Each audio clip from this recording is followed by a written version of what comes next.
Subscribe करिए हमारे channel target UP TET CTET को और बेल आइकन को दबाइए।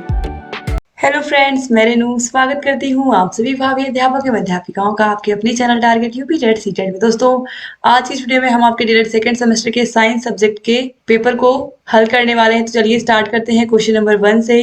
MKS पद्धति में ऊर्जा का मात्रक क्या? दोस्तों, मैंने आपको क्लास में भी ये चीज बताई थी कि MKS पद्धति में ऊर्जा का मात्रक और कार्य का मात्रक क्या होता है? जूल होता है। तो ऑप्शन 2 जो है जूल, ये राइट आंसर हो जाएगा। इसके बाद क्वेश्चन नंबर 2 पे आते हैं, नासा का मुख्यालय कहाँ है? नासा का मुख्यालय दोस्तों राइट आंसर है ऑप्शन नंबर 4 वाशिंगटन डीसी, यानी कि अमेरिका के वाशिंगटन डीसी में स्थित है नासा का मुख्यालय।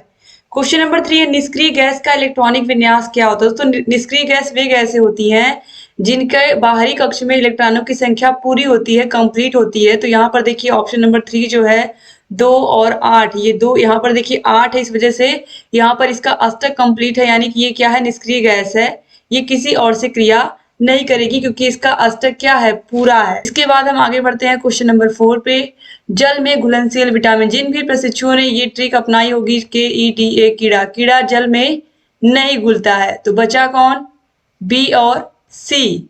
तो जल में घुलनशील आप देखिए बी और सी कहाँ दिया है? तो ऑप्शन 4 में आप देखिए सी दिया है, तो ऑप्शन 4 यहाँ पर राइट आंसर हो गया।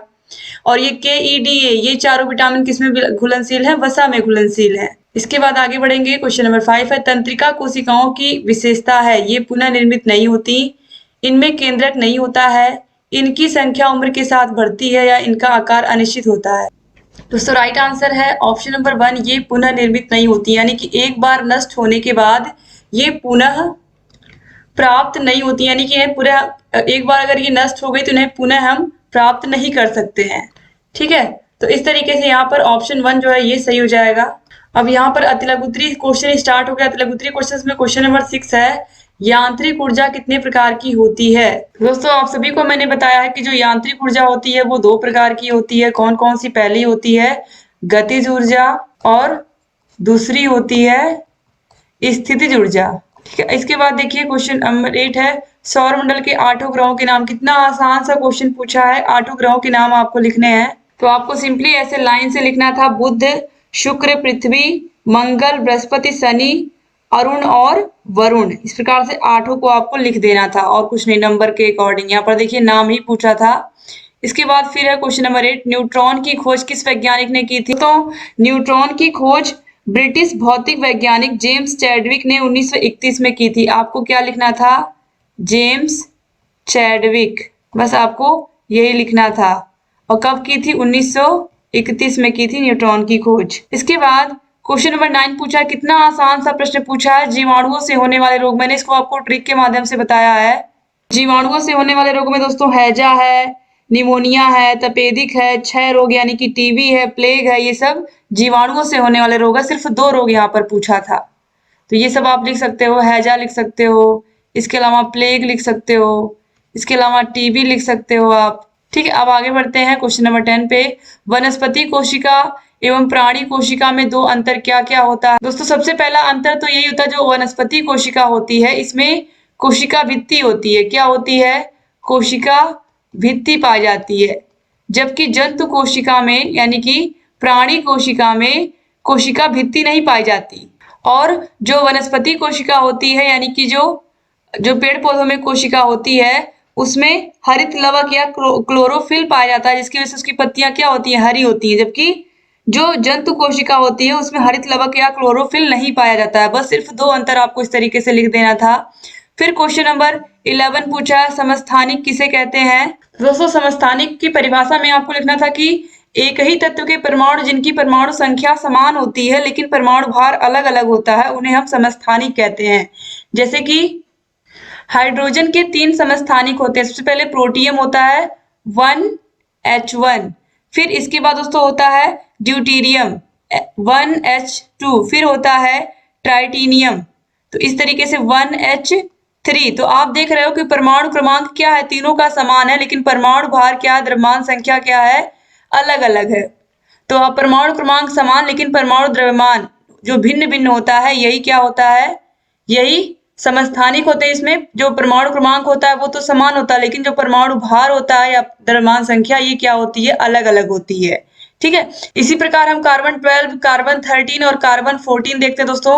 तो कार्बन 12, कार्बन 13, कार्बन 14 इन सभी का जो परमाणु क्रमांक है वो क्या है, वो है 6, लेकिन द्रव्यमान संख्या या परमाणु भार क्या है, अलग अलग है। तो ये भी क्या हो गए, कार्बन के समस्थानिक और ये हाइड्रोजन के समस्थानिक। तो आपको समझ में आ गया होगा कि जिनके परमाणु क्रमांक समान होते हैं लेकिन परमाणु भार अलग अलग होते हैं वही क्या होते हैं, समस्थानिक। वही तत्व क्या कहलाते हैं, समस्थानिक कहलाते हैं। अब इसके बाद देखिए लघुत्तरीय क्वेश्चन यहाँ पे स्टार्ट है। कितना अच्छा क्वेश्चन पूछा है। ऊर्जा संरक्षण का नियम क्या है। मैंने आप लोगों को बताया है कि ऊर्जा संरक्षण का नियम यही कहता है कि ऊर्जा को ना तो हम नष्ट कर सकते हैं ना ही उत्पन्न कर सकते हैं।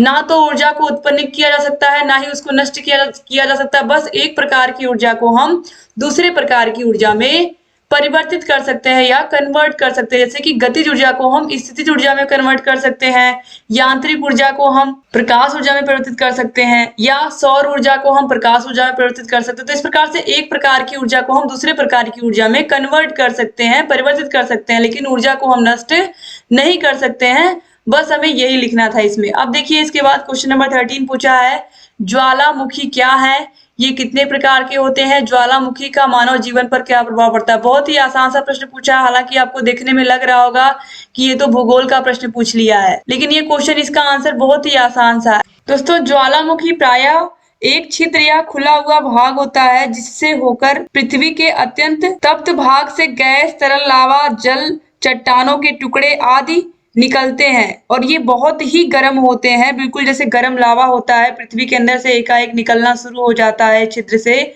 और यह जब निकलता है तो इससे विभिन्न प्रकार की स्थलाकृतियां भी बनती हैं। दोस्तों अब यहाँ पर पूछा है कि ये कितने प्रकार के होते हैं। तो ज्वालामुखी प्रायः 3 प्रकार के होते हैं। जो पहला होता है वो होता है जागृत ज्वालामुखी, दूसरा होता है सुषुप्त ज्वालामुखी और तीसरा होता है मृत ज्वालामुखी। तो जागृत ज्वालामुखी कभी भी उसमें लगातार कभी उसका बंद ही नहीं होता, अक्सर उससे उद्गार होता रहता है। जो सुषुप्त होता है उससे कभी कभी उद्गार होता है, और जो मृत होता है वो बिल्कुल ही खत्म हो चुका होता है, फिर उससे कभी उद्गार की संभावना ही नहीं होती है। ठीक है, तो ज्वालामुखी का मानव जीवन पर क्या प्रभाव पड़ता है। दोस्तों जो ज्वालामुखी से निकली हुई धूल होती है या राख होती है, उससे जो भूमि होती है वो उपजाऊ बन जाती है। इस प्रकार से ज्वालामुखी हमें उपजाऊ भूमि प्रदान करता है। और कहीं कहीं किसी ज्वालामुखी से जो लावा और जल निकलता है, धीरे धीरे वहां पर झीलों का निर्माण हो जाता है।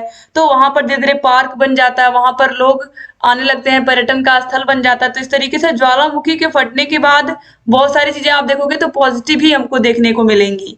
इसके बाद अब क्वेश्चन नंबर 14 पे आते हैं। उत्क्रमणीय तथा अनुत्क्रमणीय परिवर्तन को एग्जाम्पल सही समझाइए। तो उत्क्रमणीय परिवर्तन में परिवर्तन होते हैं जो वापस हमें उसी आकार में प्राप्त हो जाते हैं जिस आकार में हमने उसको पहले से देखा होता है।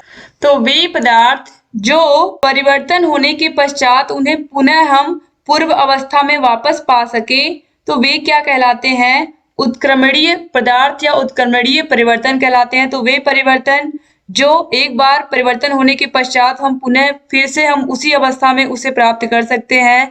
जैसे कि बर्फ का पिघलना। बर्फ का पहले पानी था, उसको हमने जमाया, बर्फ बना, फिर बर्फ धीरे धीरे पिघल करके क्या हो जाएगा, जब हम उसको फ्रिज से बाहर निकालेंगे वो फिर से पानी बन जाएगा। तो इस तरीके से ये क्या है, बर्फ का पिघलना उत्क्रमणीय परिवर्तन है। अब अनुत्क्रमणीय परिवर्तन क्या होता है, जैसे कि हमने दूध से दही बना दिया, दूध से हमने दही बना दिया, अब क्या वापस हम दही से दूध बना सकते हैं, तो ये क्या हो गया, अनुत्क्रमणीय परिवर्तन हो गया। ठीक है, इसी प्रकार अगर कागज को हमने जला दिया, कागज से राख बन गई, वापस राख से हम कागज नहीं बना सकते, तो ये भी क्या हो गया, अनुत्क्रमणीय परिवर्तन हो गया, अनुत्क्रमणीय परिवर्तन। इसके बाद अब क्वेश्चन नंबर 15 पे आते हैं। अम्ल वर्षा किन 2 ऑक्साइडों के वातावरणीय जल के साथ क्रिया करके बनती है। अम्ल वर्षा का मछली, मृदा और पौधों पर क्या प्रभाव पड़ता है। दोस्तों जो अम्ल वर्षा होती है वो सल्फर डाइऑक्साइड यानी कि SO2 और NO2 सल्फर डाइऑक्साइड और नाइट्रोजन ऑक्साइड के कारण होती है। और ये जब जल से क्रिया करते हैं तब जो अम्ल वर्षा होती है वह होती है, और अम्ल वर्षा में धूल, धुआं और पानी होता है दोस्तों। और अम्ल वर्षा जो होती है ये बहुत ही खतरनाक होती है। इसमें चूंकि अम्ल वर्षा का मतलब ये होता है एसिड रेन, तो इसमें जो मछलियां हैं इन पर भी बहुत बुरा प्रभाव पड़ता है, और मृदा और पौधों पर भी, क्योंकि जो मिट्टी होती है उसको यह क्या कर देता है, बर्बाद कर देता है। एक तरीके से हम कह सकते हैं कि बहुत ही गलत प्रभाव पड़ता है मृदा पर और पौधों की पत्तियों पर भी बहुत ही बुरा प्रभाव पड़ता है। तो हम कह सकते हैं कि जो अम्ल वर्षा होती है इसके कारण जलीय प्राणियों की मृत्यु हो जाती है, खेतों और पेड़ पौधों की वृद्धि में भी गिरावट होती है। तांबा और सीसा जैसे घातक तत्वों का पानी में मिल जाना, ये सभी दुष्परिणाम हम इससे देख पाते हैं। और जर्मनी व पश्चिम यूरोपीय देशों में अगर आप देखोगे तो जंगलों के नष्ट होने का सबसे बड़ा कारण जो है वो अम्ल वर्षा ही है और मनुष्यों पर भी इसका गंभीर रूप से प्रभाव पड़ता है। तो इस तरीके से दोस्तों जो अम्ल वर्षा होती है किसी प्रकार से भी उसका मानव जीवन पर अच्छा प्रभाव नहीं पड़ता है। इसके बाद क्वेश्चन नंबर 16 है, कंकाल तंत्र के कार्य लिखिए। दोस्तों जो कंकाल तंत्र होता है यह शरीर को आकृति तथा भीतरी सहारा प्रदान करता है, शरीर के कोमल भागों को सुरक्षा प्रदान करता है। इसके अलावा जैसे कि खोपड़ी, मस्तिष्क को तथा पंसलियों, फेफड़ों और हृदय को सुरक्षा प्रदान करता है। हड्डियां पेशियों को जोड़ने का कार्य करती हैं जिसके द्वारा गतियां होती हैं। ठीक है, तो इस तरीके से कंकाल तंत्र एक बहुत ही महत्वपूर्ण रोल प्ले करता है हमारे शरीर में। इसके बाद क्वेश्चन नंबर 17 पे आते हैं, मृदा अपरदन से क्या समझते हैं, इसके कारण एवं रोकने के उपाय पर प्रकाश डालिए। तो मृदा अपरदन का मतलब यही होता है कि मिट्टी का एक स्थान से बह करके दूसरे स्थान पर चले जाना या किसी भी प्रकार से, चाहे वो वायु के माध्यम से हो यानी कि हवा के माध्यम से हो, चाहे वो बाढ़ के माध्यम से हो, चाहे किसी प्रकार से एक जगह से मिट्टी का दूसरी जगह बहकर चले जाना ही क्या होता है, मृदा अपरदन होता है। और मृदा अपरदन मुख्यतः आप देखोगे तो बाढ़ के कारण ही होता है। बाढ़ के कारण क्या होता है, जो ऊपर की मिट्टी होती है, जो उपजाऊ मिट्टी होती है वो बह करके निचले स्थानों पर चली जाती है। तो इसके जो कारण है मुख्य रूप से वो इसमें बाढ़ शामिल हो गया, आपने देखा ही। तो इसको रोक हम कैसे सकते हैं, इसको हम रोक सकते हैं जहां अधिक से अधिक हम पेड़ पौधों को लगा करके। मृदा अपरदन को रोकने का सबसे अच्छा तरीका यही है कि जब हम पेड़ पौधों को लगाएंगे तो जो पेड़ पौधों की जड़ें हैं वो मिट्टी को बहने से रोकेंगी, और जब मिट्टी को बहने से रोकेंगी तो अगर बाढ़ भी आएगी तो बहुत ज्यादा असर उसका मृदा पर नहीं पड़ेगा। तो इस तरीके से मृदा अपरदन को रोकने का सबसे अच्छा उपाय यही है कि हम अधिक से अधिक पेड़ पौधों को लगाएं। इसके बाद क्वेश्चन नंबर 18 पर आते हैं, तंत्रिका उत्तक का नामांकित चित्र बनाई था, इसके कार्यों के बारे में लिखिए। दोस्तों जो तंत्रिका उत्तक होता है यह मस्तिष्क यानी कि हमारे ब्रेन और रीढ़ की हड्डी और तंत्रिकाओं यानी कि हमारे नर्व्स में पाए जाते हैं और यह शरीर की कई गतिविधियों के समन्वय और नियंत्रण के लिए जिम्मेदार होते हैं। यह मांसपेशियों के संकुचन को उत्तेजित करते हैं, पर्यावरण के बारे में जागरूकता पैदा करता है और भावनाओं, स्मृति और तर्क में एक प्रमुख भूमिका निभाता है। तो हमारे शरीर में जो तंत्रिका उत्तक होते तरीके से हम कह सकते हैं कि सोचने समझने की जो हमारी क्षमता होती है ये सब इसी पर निर्भर करता है। तो जिसका हम चित्र भी देख लेते हैं। तो कुछ इस तरीके से आप तंत्रिका उत्तक का आपको चित्र बनाना था। ये देखिए, ये केंद्रक है, ये द्रुमिका है, और फिर इसके बाद यहाँ पर आप देखिए ये कोशिका काय है, ये तंत्रिकाक्ष है, ये तंत्रिका का अंतिम सिरा। बस सिंपली आपको इसी प्रकार से एक तरीके से आप देख सकते हो, ये बिल्कुल पेड़ की आकृति आप देखोगे, ये पेड़ का तना है, एक तरीके से पेड़ की जड़ आप इसको समझ सकते हो, ये तने और ये पत्तियां। इस तरीके से आसानी से आपने इसको, उम्मीद करती हूँ मैंने बनाया होगा। इस तरीके से भी आप बनाए होंगे तो भी आपका सही होगा। दोस्तों इस तरीके से आपने तंत्रिका उत्तक का नामांकित चित्र बनाया होगा, मुझे पूरी उम्मीद है। तो इस तरीके से पूरा यहाँ पर आपने पेपर अच्छे से सॉल्व किया होगा, और अगर आपने अच्छे से सॉल्व किया तो निश्चित रूप से आपके मार्क्स भी बहुत अच्छे आएंगे। सारे के सारे विषयों के पेपर ऑलरेडी हमने, जितने भी पेपर अब तक हो चुके हैं आपके, सॉल्व करवा दिए हैं। सारे के सारे विषयों के मास्टर क्लास के लिंक, राजन सीरीज के लिंक, पवन सीरीज के लिंक, सारे विषयों के प्रीवियस ईयर क्वेश्चन पेपर्स के लिंक डिस्क्रिप्शन बॉक्स और कमेंट बॉक्स में मिल जाएगी। सारे विषयों को आप देखते रहिए, अपनी तैयारी को बेहतर बनाते रहिए, और जहाँ कहीं कोई भी समस्या आ रही है आप हमसे बता सकते हैं। थैंक यू सो मच दोस्तों वीडियो को पूरा देखने के लिए। उम्मीद करती हूँ वीडियो आपको पसंद आई होगी और आप लोग ऐसे ही हमारे चैनल से बने रहेंगे। अगर चैनल को सब्सक्राइब नहीं किया तो प्लीज सब्सक्राइब भी कर दीजिए, और बगल में बेल आइकन होगा उसको भी प्रेस करना मत भूलिएगा। वीडियो को जरूर शेयर कर दीजिएगा अपने कॉलेज के फ्रेंड्स को। जय हिंद दोस्तों।